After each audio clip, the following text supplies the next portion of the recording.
તો આ તરફ વાત કરીશું આપણે હવે જૂનાગઢની. જૂનાગઢના કાલસારી ગામના માલધારી સમાજ બેઠો ઉપવાસ આંદોલન પર છે. વિસાવદર તાલુકા પંચાયત કચેરી સામે ઉપવાસ પર બેઠો છે. લાંબા સમયથી ગૌસર ખાલી કરવાની માંગ કરી રહ્યા છે. ગૌસરનું દબાણ વિસાવદર અને ભેસાણ તાલુકાના ગામોમાં થયું છે. મોટા પાયે આ દબાણ વિસાવદર અને ભેસાણ તાલુકાના ગામોમાં થયું છે, જેનાથી ગૌસર ખાલી કરાવવામાં ગ્રામ પંચાયત અને તંત્ર નિષ્ફળ નીવડ્યું છે.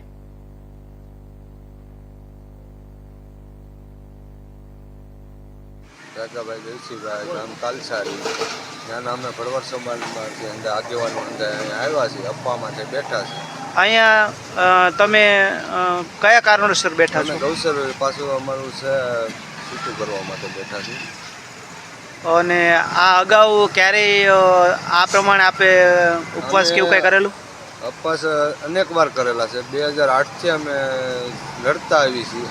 લોલીપોપ આપ્યા રાખે કે આજ પર દે કાલે દે છૂટું, હજી લોલીપોપ આપ્યા રાખે છે. અંદાજિત આપણે કેટલું ગૌચર દબાયેલું છે? અમારું ગૌસર 3200 વીઘા છે અને 800 વીઘા ખરાબો છે. એમ કરીને 40 વીઘા 4000 વીઘા જેવું ગૌસર છે. અત્યારે અહીંયા કોઈ ઉપવાસીઓની કોઈ મુલાકાત લેવા કોઈ રાજકીય અધિકારી કે કોઈ અધિકારી આવેલા? કોઈ વસ્તુ નહીં.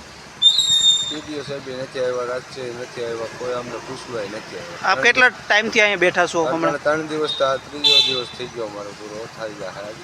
કોઈ પૂછવાય નથી આવ્યું અમને.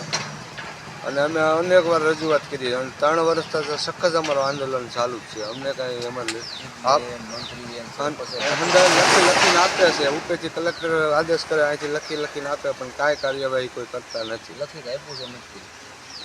લેખિતમાં આપેલું છે હજારો વાર, તોય કોઈ વસ્તુ અહીંનું તંત્ર કામ નથી કરતું. ગ્રામ પંચાયત તાલુકા પંચાયત વાળા કોઈ ધ્યાન દેતા નથી, જિલ્લા પંચાયત વાળા. હવે આગળ આપ આ ઉપવાસ દરમિયાન શું કરો? અમે અહીંયા બેઠા રહેવું ત્યાં સુધી અમારું કામ પૂરું નહીં થાય, ત્યાં સુધી અમારે અહીંયા જ બેસવાનું છે. અમારે ઘરે જવાનું થતું નથી. અમારું કામ પૂરું કરી દે અમે ઘરે વ્યા જાવ, ત્યાં સુધી અમારે અહીંયાથી આરામથી અહીં બેઠા છીએ. તમારી માગણી શું છે અત્યારે? અમારી જેટલી માંગણી છે 4 માંગ છે. અમે પત્રકારમાં લખીને આપી દીધી અરજી. અમને 4 માંગ પૂરી કરી દઈએ અને અમારું કામ પૂરું.